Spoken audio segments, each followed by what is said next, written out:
On one hand, I wholeheartedly believe that it is a crucial part of democracy and being an ally to stand up for what you believe in, especially if that belief is something that will make a situation better and safer. But at what cost? And what if the people you are fighting for don't seem to want your help? The US has had a long history of being on the right side of fighting for freedom and the safety of others.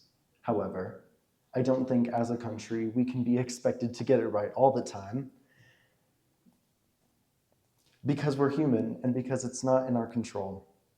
All this to say, my opinion of our involvement is very gray, believing that there is value for fighting for democracy, but acknowledging that the US paid a steep price.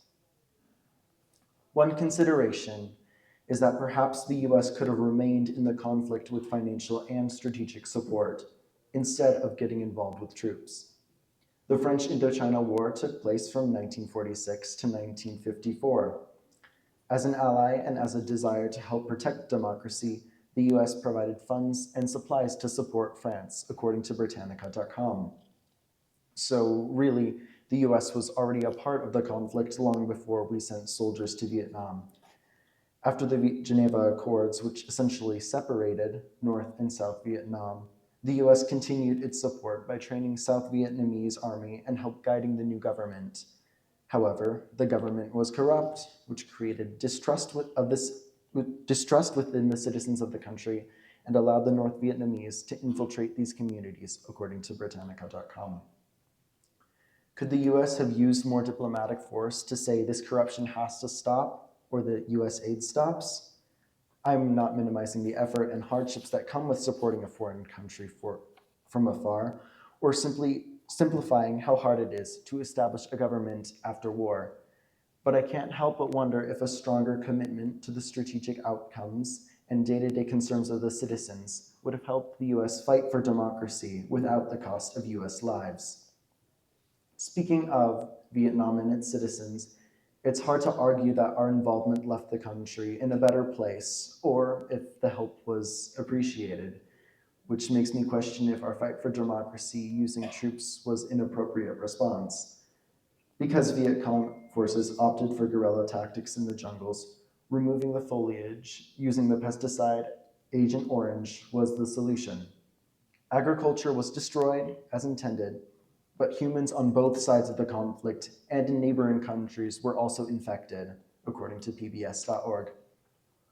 I understand that harsh tactics can be necessary in war, but it's also hard to justify using a weapon with such long-lasting impact on the health of the people we were fighting for. Also, in speaking with my grandfather, a Vietnam veteran who served as a medic, I know he struggled with the belief that the South Vietnamese even wanted our help. In his interview, he said, "It was decided that the US would provide a metal Quonset hut-type building to be used for medical exams and treatment of the local Vietnamese people. I helped for almost a month on a daily basis to build this building and furnish it with the things necessary to improve the health and lives of those people. Within a few weeks, the building had been ransacked and it was being used by those people as new places for them to live. Plus, the local Viet Cong had moved in and were using it as a meeting place where they planned their attacks against our American forces. To me, this reinforced my belief that the Vietnamese people in the country did not want our help or for us to try and impose our thoughts of democracy onto them.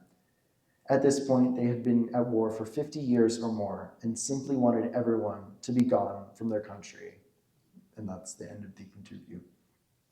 I recognize that this war brings physical struggle, but I know that this was an emotional challenge for my grandpa to try and reconcile feeling like he was part of something that would help the South Vietnamese people, only to see his efforts be used against the US.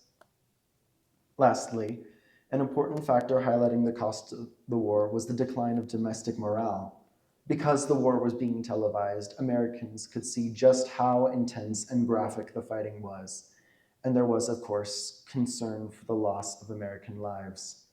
Also, some American citizens were concerned that the high number of Vietnamese civilians, both North and South, were dying as well.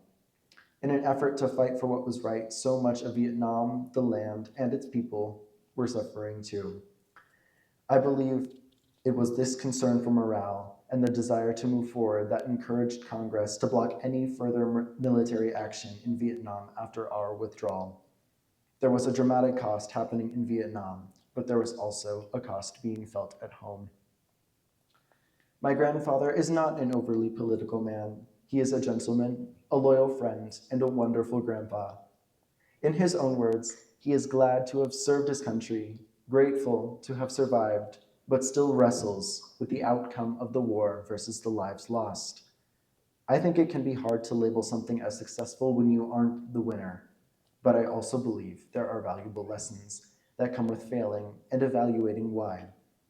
It seems our lack of success in Vietnam helped the US to methodically evaluate involvement in future conflicts. And above all, I hope we can honor the heavy price paid of American lives in the Vietnam War by continuing to honor all of those who have served. Thank you for your time and thank you for your service.